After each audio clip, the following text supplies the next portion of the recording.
Good morning, everyone. Good morning. Nice to see you again. I hope you all had a nice evening. So we're here for day 2, and hopefully today will be just as good and as interesting as yesterday. We have some excellent speakers lined up for you yet again. So I'd like to open today's session by introducing Professor Lambert Schuwirth, and Lambert is in Australia, so he's dialing in. He's the only person that is dialing in, so we're hoping the tech works okay. So I'll just read a little bit of introduction to Lambert. So I've known Lambert since his days in Maastricht in medical education. So Lambert earned his MD from Maastricht and has had various roles there since 1991. Including chairman of the Inter-University and the Local Progress Test Review Committee, the OSCE Review Committee and the Case-Based Testing Committee, and he's coordinator of the assessment programs for the Faculty of Health, Medicine and Life Sciences. And when in the Netherlands, he also advised medical colleges in both the Netherlands and the UK.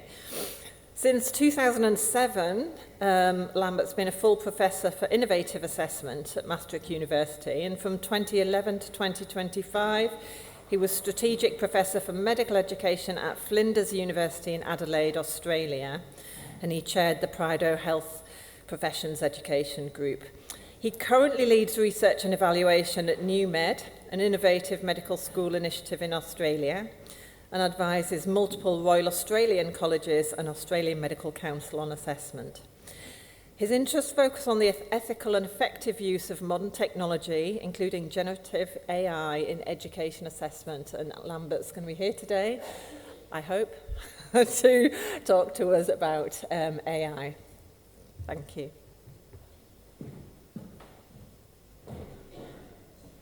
Thank you, Linda. I'm here. And as you can see, it's sunny in Australia. Can you all hear me? Yeah, okay. Then I'm going to share my screen. And I can see that you can see my slides. Well, first of all, thank you. And I'm really sorry I can't be there with you in this beautiful hall that I'm seeing. But Australia-London is quite a hike. And I'm getting older, so I'm doing this online. So I'm very pleased to be here on this postgraduate veterinary education symposium. And what I've seen from the program, you really have some great speakers lined up. So I've got a challenge ahead of me.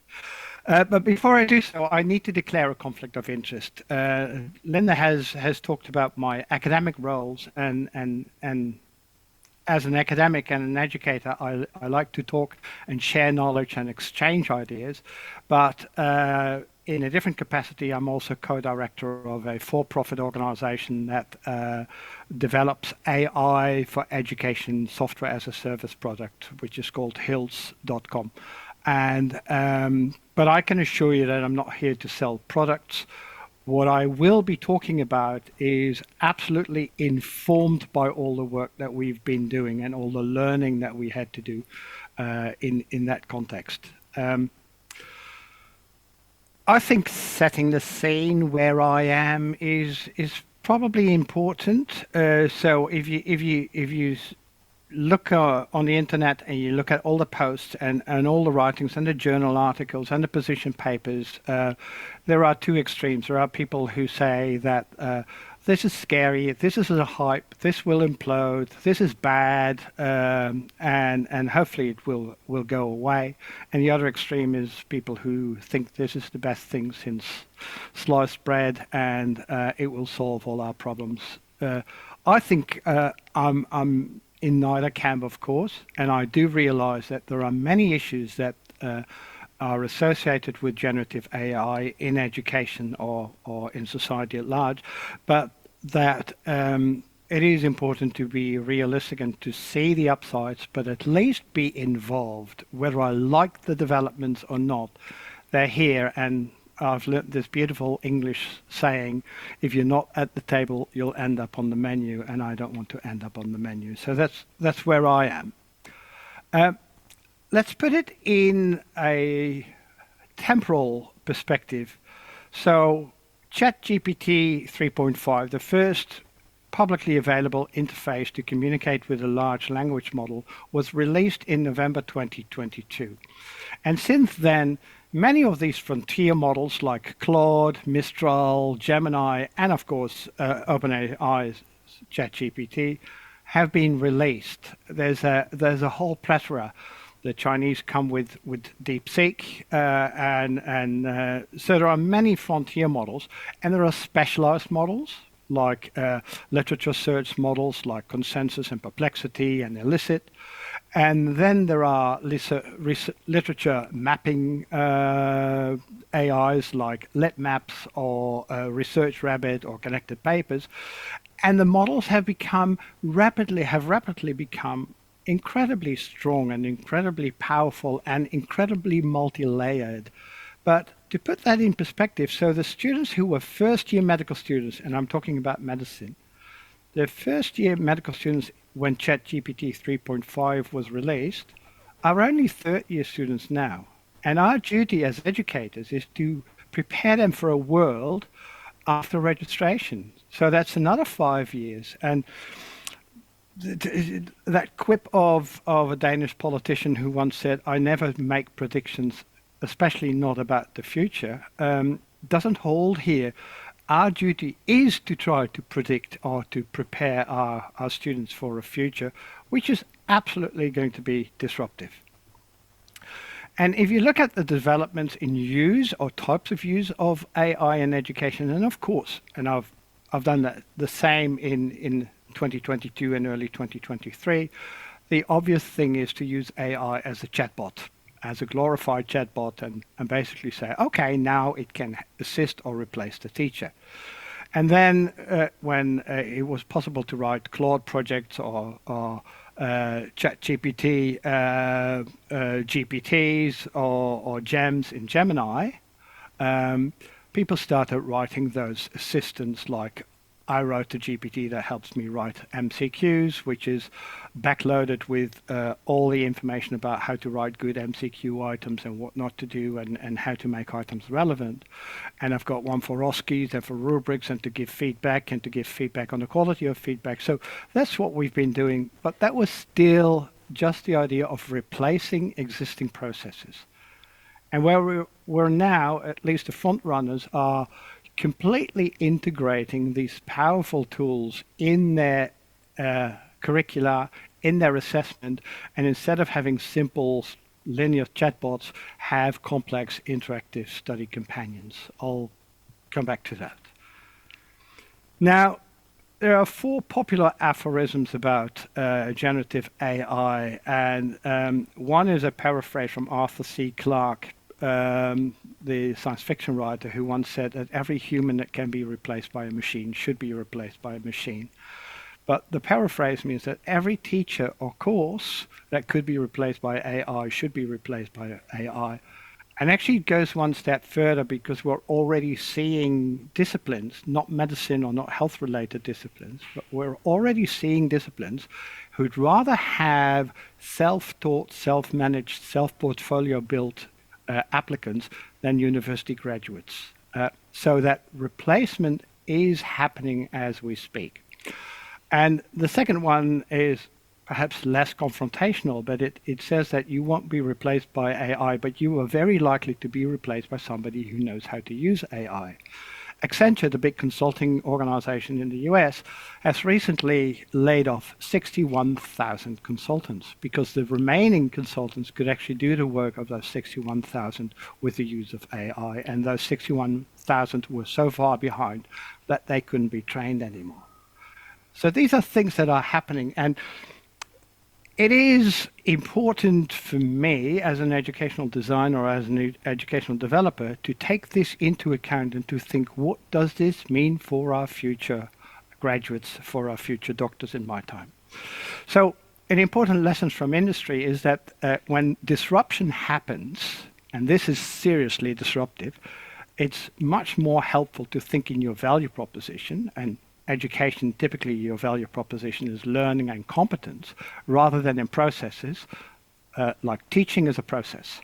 Even PBL is a process. Those are processes. So don't think in terms of processes. Think in terms of what value am I offering to my students, my clients, my customers, my patients. And that is signified by something the Vice Chancellor of one of an Australian university said. Our moral panic at the moment is that AI can pass our assessment or do our teaching, but it should actually be that we're still assessing or teaching in a way that even AI could do. So we're not looking at that value creation and that value opportunity. On the risk of telling you something that you already all know, I want to very briefly touch on what a large language model actually is and how it works. And I won't talk about the pre-training and the feedback and the human in the loop and the transformer, but just the large language model. So it starts by reading, observing, scraping the whole internet, and all the words or parts of words are then replaced by a long string or a matrix of numbers, which is unique for that little word, for that word, or that part of a word, which is a token.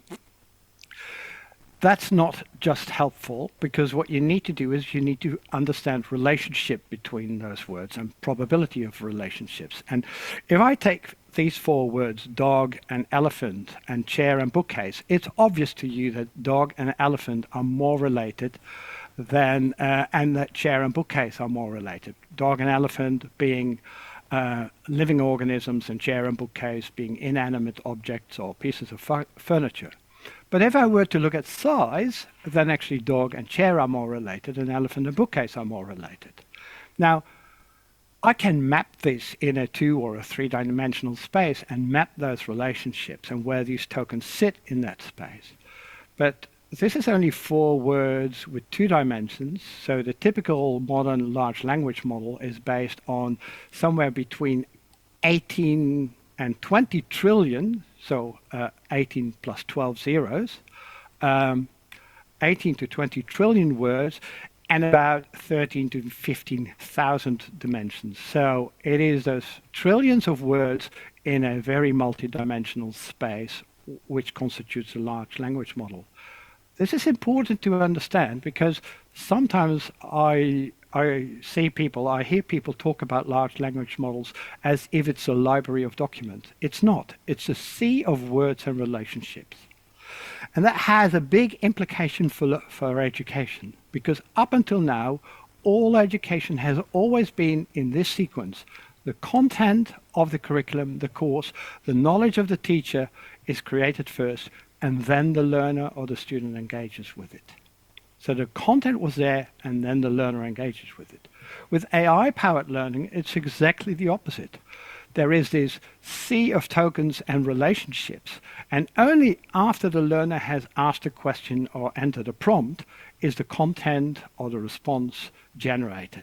And that has huge advantages in terms of flexibility, availability, personalization. You can talk to a large language model in traditional Chinese characters if you want to, in Hindi script, in Cyrillic script, in Dutch, in English, Italian, whatever. You can do all that. You can contextualize it to your own situation. But it also means that there is a lot of effort needed and investment needed by the learner, because they now have to be the instrument of direction and regulation and planning and their own scaffolding, their reflection and their building of their metacognition, and their critical appraisal of the information and the error checking, which is a much more active role, because when I studied medicine 40 years ago, all I had to do is just follow the curriculum and do as told, because that would make me a doctor. But when I'm studying with AI, I have to do all that by myself. So it's a big ask of the learner. Now, if you look at what people say in the blogs and the interviews and the journal articles and the other publications, and when I'm talking about interviews, I'm talking about people like Geoffrey Hinton, the Nobel laureate, the godfather of neural networks, etc. So people of that stature, what they agree on is that for education, these 6 aspects are important.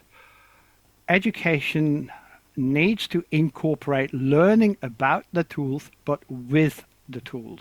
So learning about AI is not like reading a manual of a washing machine and pushing the right buttons. It's not even learning how to manage a car. It is learning how to communicate with a rapidly developing non-human intelligence. And there are different intelligences, and they have different types of personalities. I couldn't tell you explicitly why for certain things I use Claude, because I like that interaction and the communication better for that purpose, why I use Gemini for others, and why I use ChatGPT for yet other prompts, but they do have different personalities and different depth, and that's a lived experience that you have to gain in order to actually communicate effectively with those tools. The second one is understanding the human role.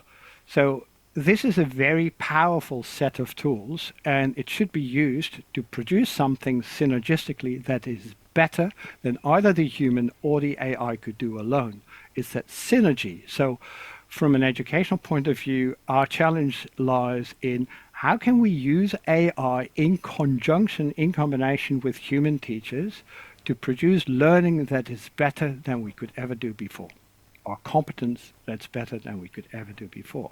And of course, there is an ethical side to it. You don't use these powerful tools for things which are inherently bad things. There are certain things that are simply not done. But there is also a pragmatic or utilitarian aspect to it.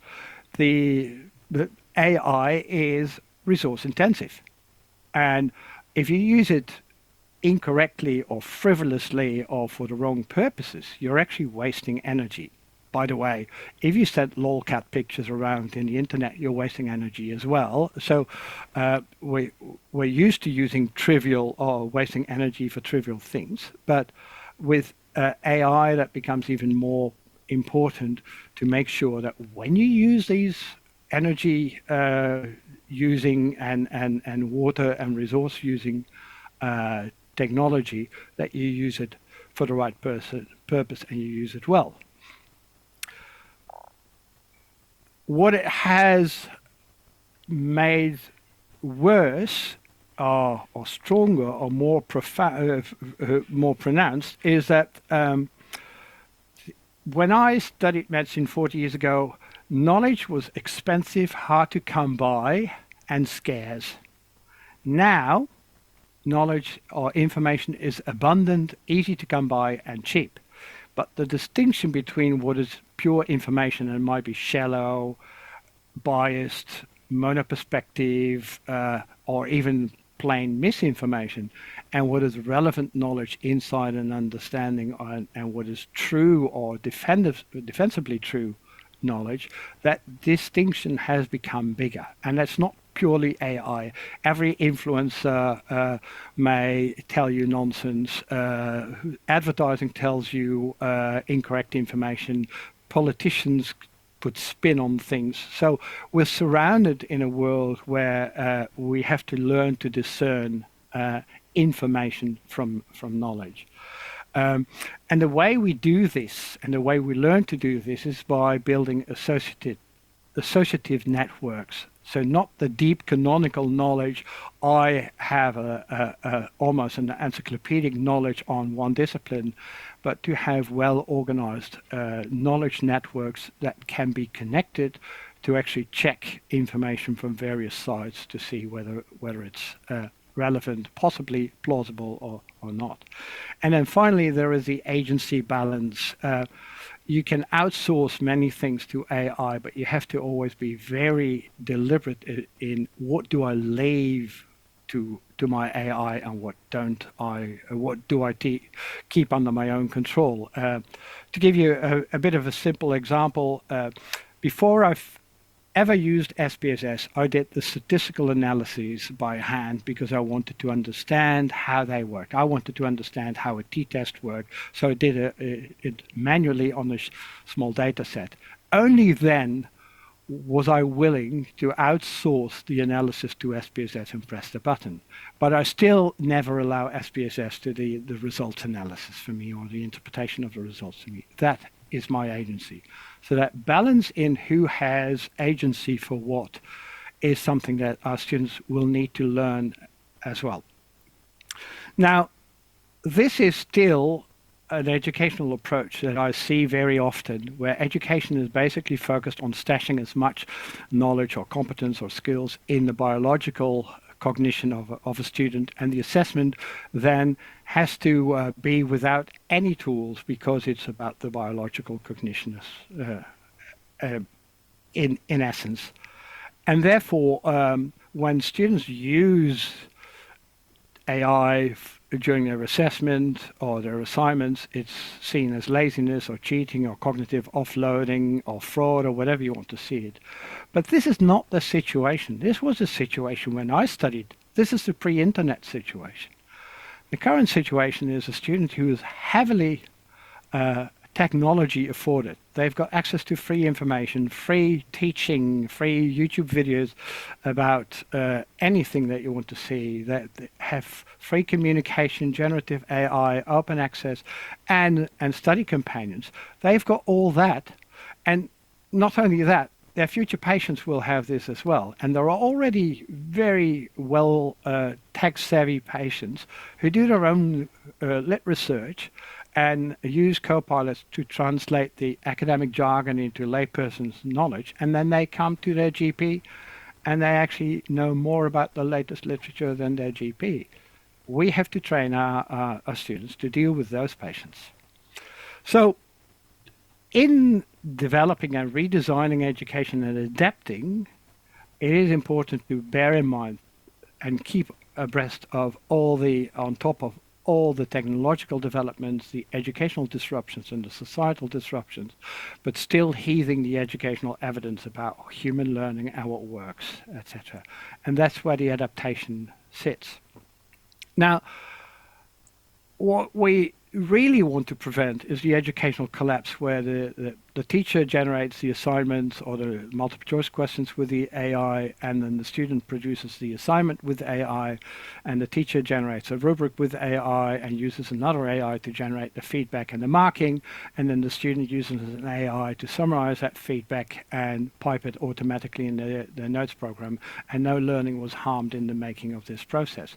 That's exactly what we want to avoid, because learning, regardless of what you do, it is still a slow, effortful, cognitive resource demanding process, and that doesn't go away.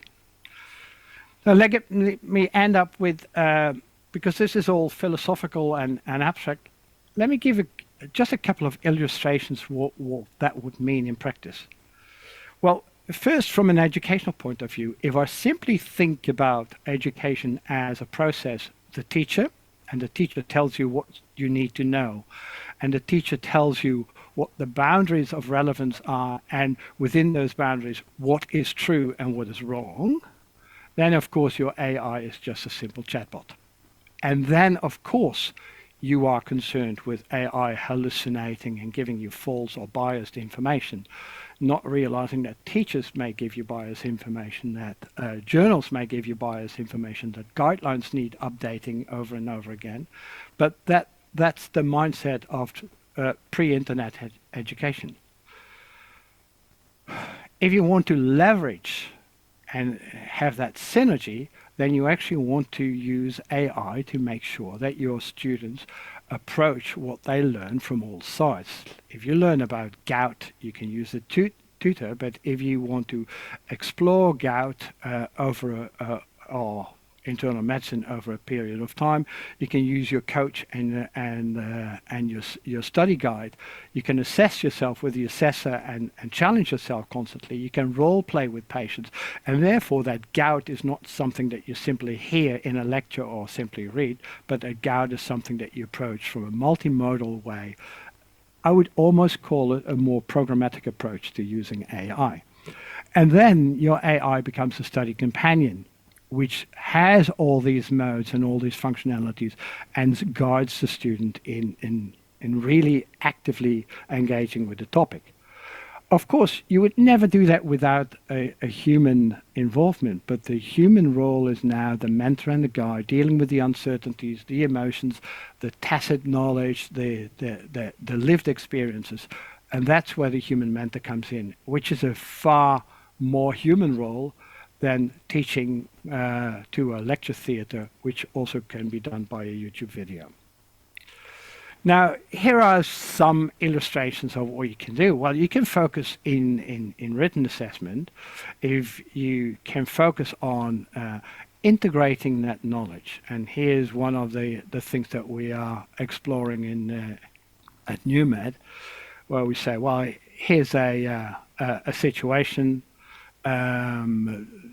She has a new AI-powered ECG interpretation system, 98% accuracy, but sometimes flags non-specific changes as potentially concerning. That leads to anxiety and unnecessary follow-up, etc. Now, she could decide to stop using the system, but that would have negative consequences as well. And in your written assignment, you now have to, or your written test, you now have to briefly discuss how she could leverage the strength in her community and simultaneously mitigate the psychological and resource burden. And in your answer, I want you to make reference to what you've learned in your case-based learning and some of the more longitudinal streams in your assessment. I don't care whether you use AI now, because how would you write a prompt for Gemini or for Claude that would give you the answer to this? You would need a prompt that is longer than the answer that you give. The other thing is that, of course, this is in the context of a real programmatic assessment for learning, and it's not a single event high-stakes examination. What it enables us to do, and that's where the feedback can support the teacher, is to give domain-specific feedback which can be applied to the specifics of that case, and competency-based feedback that can be taken forward in their portfolio. Of course, we need so-called sour assignments, summative, online, unsupervised, or remote assignments. And this is one for what we want to do when students have to write a research project. We actually ask them to include AI in that whole project, not only in the writing but also in the execution of the project. But the methods section, therefore, has to contain something like: which tools are you going to use? How have you chosen your tools? What experience did you have with the different tools? Which tool are you going to use for which step? How will you ensure that the outcomes of the project will be better through your synergistic collaboration with Gen AI than either Gen AI or you could have done without the other? So how do you create something which is actually better than what we've ever done before, the challenge? What measure will you ensure that you make sensible and ethical, in principle, ethical use of that Gen AI, and what safeguards will you put in place to keep you on track? What processes will you use to determine whether any information you find or generate with AI is actually correct, relevant, and as free from bias as possible? So how will you also decide the criticality of information? You can't double check everything. Sometimes information may not be plausible, and that's why you want to double check it. Sometimes it may be plausible, but it's very critical that it is correct, and that might be a reason why you start double checking. And then finally, for each step, like my example with the SPSS-T test, for each step, how will you manage the agency balance? How do you determine who's in the driver's seat for each step of that project?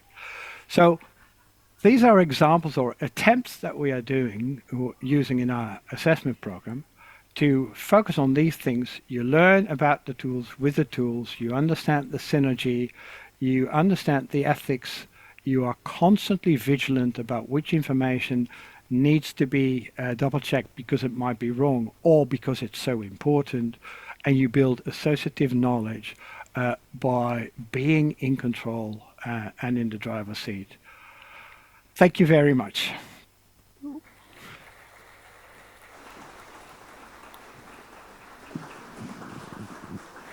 That's fantastic. Thank you, Lambert. Thanks very much. I'll go straight to questions. I'm sure there must be plenty.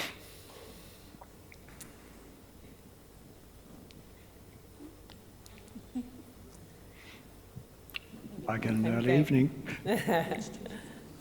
Hi, I'm Gemma Coleman. I work at Improve Veterinary Education in the UK. Thank you for that talk. It was fantastic. I've just got a question building upon the example that you showed us there at the end, which I think was a fantastic way to assess the use of AI in assignments and to accept the reality that our students are going to be doing that. How do you then go that step further in terms of educating your assessors and the people that then mark that assignment? What sort of processes do you need to put in place for that next step? Yeah, absolutely. Well, firstly, our students have a complete longitudinal artificial intelligence and digital health stream. And the first part, the first activities in that stream is what is good learning, how do you learn with AI, what not to do with AI, etc. We're having a similar teaching or staff development track for our staff. And they will have extensive rubrics plus the training to give feedback to the students. And that feedback is going to be completely narrative. We actually don't give marks. What we do is we give them feedback, and there are only 3 categories of outcome. And the first one, great product, great attempt. Here is feedback that you can address on the next occasion. The second one, good product. Here's feedback that you must address on the next occasion. You must show that improvement on the next occasion. And the third one is, well, this is not a serious attempt. You have to reattempt. All that information is then stored in a so-called data warehouse. So we don't have your traditional learning management system. It's kept information rich and put in a data warehouse. And based on the data warehouse and the progression during that data warehouse, a decision in the end as to whether you're ready to progress or not is being made. That's a very short explanation of a very complex process, I'm afraid.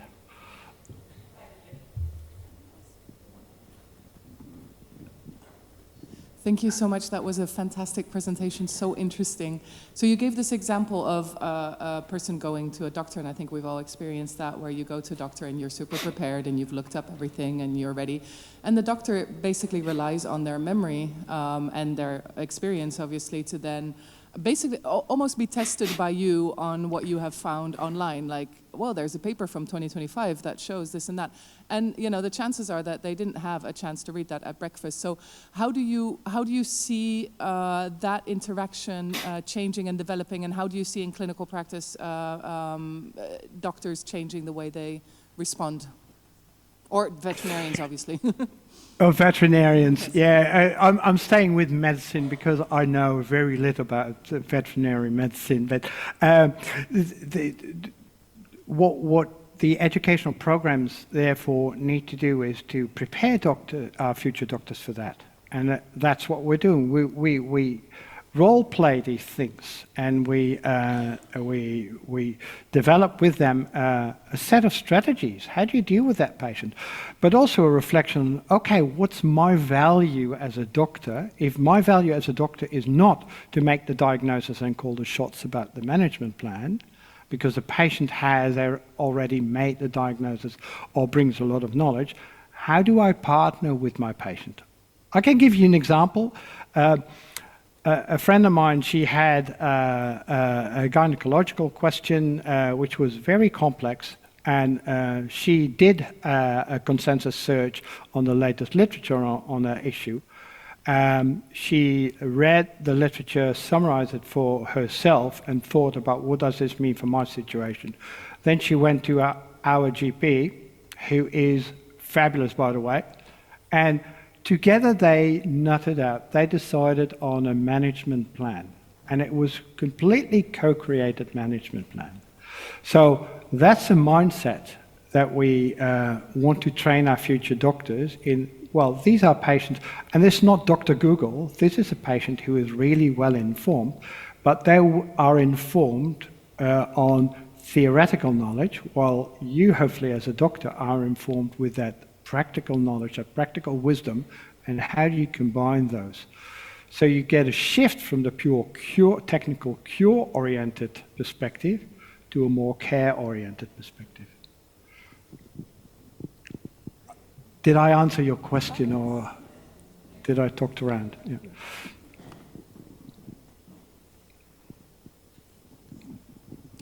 Thank you very much for that excellent presentation. I'm interested in your slide where you had a teacher and a classroom full of students, and then your small group coach, tutor image, and how you translate that to the future in terms of faculty to student ratios. Well, I can give two answers to this. One you won't like and one which is more diplomatic. Well, firstly, either we do, here's the non-diplomatic, either we do something about the student-teacher ratio, or we dwindle, we are going to be made oblivious. I mean, the idea that you could put 150 students in a lecture theatre with one lecturer who often doesn't even have good educational training, that's a product that's not sellable anymore. That was sellable 40 years ago. It's in the pre-internet phase. It's certainly not sellable now. So from a business perspective, if you were to see education as a business, from a business perspective, if I were a vice chancellor, I would have serious concerns about this. To add to that and be even more confrontational, research in a university, research brings status, but financially it's a loss leader. It makes a loss, and it's co-subsidized, cross-subsidized by the income, the revenues of education. Education is a positive ROI, a return on investment activity. Research is a negative return on investment activity. So if your education income dies, your research dies. So as a vice chancellor, I would be seriously thinking about this. The second one is, the more diplomatic one is, yeah, of course. I mean, I'm pretty good at managing AI and working with AI. I really suck at generating images with AI. And that image was generated, but I wanted to show that when you have an AI companion who can take up those roles 24/7, you basically have that team around your students 24/7. And the role of that team is the same as the role of a personal trainer in your gym. The personal trainer doesn't lift your weights for you or doesn't do your exercises, but the personal trainer, and doesn't make exercising easy, but the personal trainer helps you to make your exercises worthwhile. So an AI companion type application with all those different modes and functions, that AI helps is your personal learning trainer. Does that make sense? Great. I think we've got one final very quick one. Yeah, thank you. I just had a quick question about your sort of data privacy policies. So your students are clearly using AI all the time. How do you stop them using that when they get into the clinic and entering patient data into their chatbots? They shouldn't. I mean, I mean, how do you stop a graduate from putting confidential patient information on the internet? You teach them that it's not done. How do you teach a student that when they are doing their clerkships and they get a telephone call and somebody says, "Oh, I'm Mr. Johnson's brother, I wanted to know how Mr. Johnson is doing," that you never divulge information over the phone to somebody you don't know, etc., and that there's patient privacy? Well, the same applies to using AI. The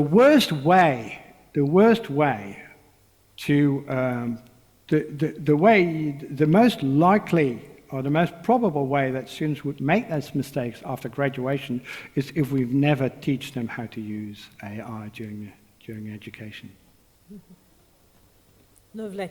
Thank you so much, Lambert. That was fascinating. Okay. Thanks, Linda.